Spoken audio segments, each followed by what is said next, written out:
l'Italie a dépassé la France. Pourquoi? AES Sport. C'est vrai, c'est une réalité. L'AES a laissé la France, du coup la France se retrouve à court de ressources et la France dégringole dans les classements des pays européens. Mais ce n'est pas tout ce qui explique pourquoi l'Italie passe devant la France. L'Italie ne passe pas devant la France parce que l'Italie a plus de ressources que la France. Giorgia Meloni, vous la connaissez, la première ministre de l'Italie. Giorgia Meloni, c'est quelqu'un qui dénonçait le franc CFA, qui dénonçait le traitement de la France aux Africains, qui dénonçait la politique africaine de la France.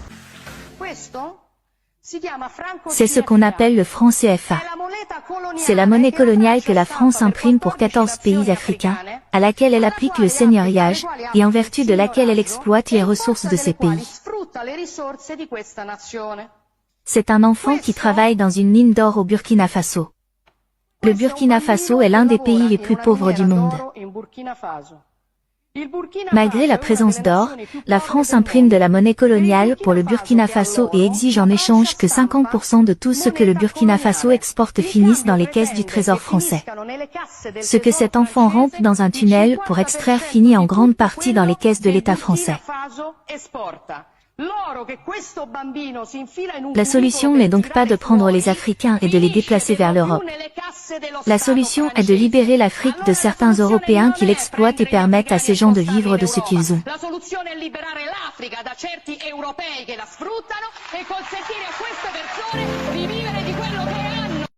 Pour la faire taire, pour ne pas que ça fasse un gros scandale, un gros boom, la France a dû lui concéder le gisement baleine. L'aîné avant la honte, ne venez plus nous traumatiser. Le gisement baleine qui a été découvert en Côte d'Ivoire. Et c'est une concession, je vous dis, une concession. Le gisement baleine a été concédé à l'Italie. Voilà pourquoi l'Italie monte. On parle même d'un game changer. En septembre dernier, d'importants gisements de pétrole et de gaz ont été découverts au large. Le potentiel est énorme. Il est estimé à 2 milliards de barils de pétrole brut. Autant dire que la Côte d'Ivoire serait propulsée dans la cour des grands. Reste à extraire l'or noir et le pays s'est tourné vers l'italien Eni. 2 protocoles d'accord ont été signés vendredi et la première phase de production devrait commencer en 2023. Le pétrole qu'on a dans notre sous-sol, c'est pas nous qui sont bénéficiaires. C'est un contrat de concession.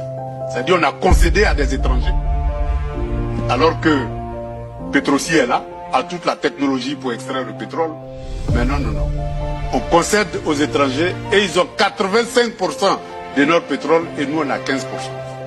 15 000 barils de pétrole et environ 25 millions de pieds de cubes et de gaz associés par jour, c'est la capacité de production annoncée par la société italienne d'hydrocarbures, Eni, à la première phase de production de pétrole et de gaz naturel du champ baleine.